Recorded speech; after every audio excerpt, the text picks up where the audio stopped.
Pernahkah kalian bertanya-tanya, indera mana yang pertama kali berfungsi saat kita masih dalam kandungan? Bukan mata untuk melihat, bukan pula lidah untuk mengecap. Jawabannya, yang mungkin mengejutkan banyak orang, adalah telinga. Ya, pendengaran adalah indera pertama yang berkembang dan berfungsi dalam diri seorang manusia. Ini bukan sekadar penemuan medis biasa, tapi sebuah keajaiban penciptaan yang ternyata sudah diisyaratkan ribuan tahun lalu dalam Al-Quran. Mari kita selami lebih dalam keajaiban ini.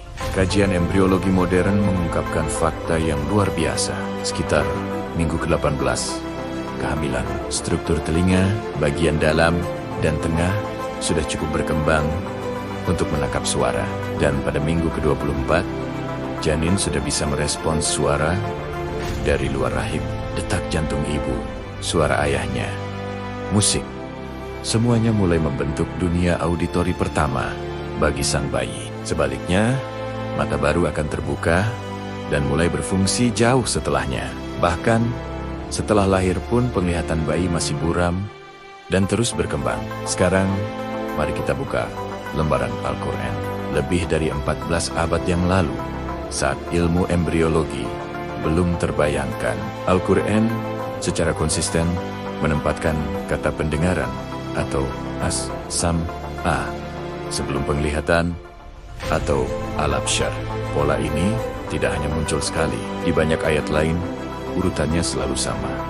Pendengaran, lalu penglihatan. Misalnya dalam surat Al-Mulk ayat 23, surat Al-Insan ayat 2, dan surat An-Nahl ayat ke-78.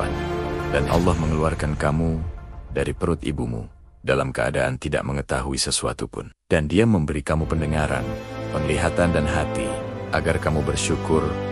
Selalu pendengaran disebut lebih dulu. Apakah ini sebuah kebetulan? Para ulama dan ilmuwan muslim meyakini ini adalah salah satu isyarat ilmiah atau ijaz ilmi dalam Al-Quran. Urutan penyebutan ini secara presisi mencerminkan urutan perkembangan fungsi organ pada janin manusia. Pendengaran matang lebih dulu, baru disusul oleh penglihatan. Bagaimana mungkin sebuah kitab yang diturunkan di tengah padang pasir kepada seorang nabi yang ummi atau tidak bisa membaca dan menulis, bisa mengetahui detail ilmiah yang baru terungkap oleh teknologi canggih di abad ke-20? Ini menunjukkan bahwa Al-Quran bukanlah karangan manusia, melainkan wahyu dari Sang Pencipta, Allah Subhanahu wa Ta'ala, yang Maha mengetahui setiap detail ciptaannya. Tidak hanya dari segi perkembangan janin, pendengaran juga memiliki peran fundamental dalam kehidupan kita. Melalui pendengaran, kita pertama kali belajar bahasa. Bayi meniru suara yang didengarnya, membentuk kotikota pertamanya. Melalui pendengaran pula, hidayah bisa masuk ke dalam hati.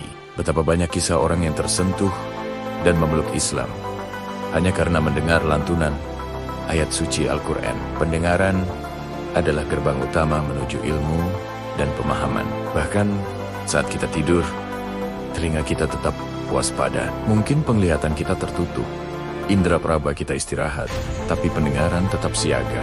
Sebuah suara keras bisa membangunkan kita dari tidur lelap. Inilah mengapa dalam kisah Ashabul Kahfi, Allah berfirman, maka kami tutup telinga mereka beberapa tahun dalam gua itu.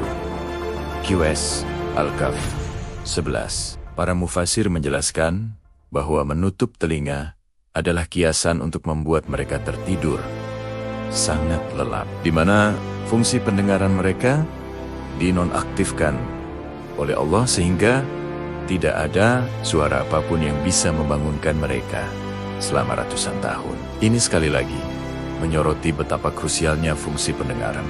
Keajaiban ini seharusnya membuat kita merenung. Indera yang pertama kali kita gunakan untuk menyerap informasi dari dunia ini adalah anugerah luar biasa yang sering kita lupakan. Berapa kali kita menggunakan telinga kita untuk mendengar hal-hal yang baik, untuk mendengarkan nasihat, ilmu, dan yang terpenting, mendengarkan firman-firmannya, dan berapa kali kita justru menggunakannya untuk ghibah, fitnah, atau mendengarkan hal-hal yang sia. Allah memberikan kita pendengaran penglihatan, dan hati, bukan tanpa tujuan. Semuanya adalah fasilitas agar kita bisa mengenalnya, mentadaburi ayat-ayat Nia, baik yang tersurat dalam Al-Quran maupun yang tersirat di alam semesta. Dan akhirnya, agar kita menjadi hamba yang bersyukur, keselarasan antara urutan penciptaan dalam sains modern dan urutan penyebutan dalam Al-Quran adalah bukti nyata kebenaran wahyu ilahi.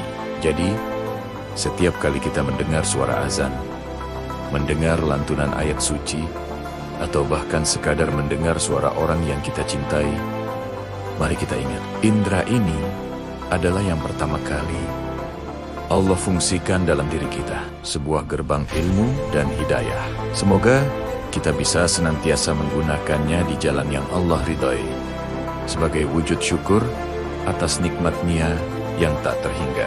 Terima kasih sudah menyimak video ini. Semoga bermanfaat dan menambah keimanan kita semua.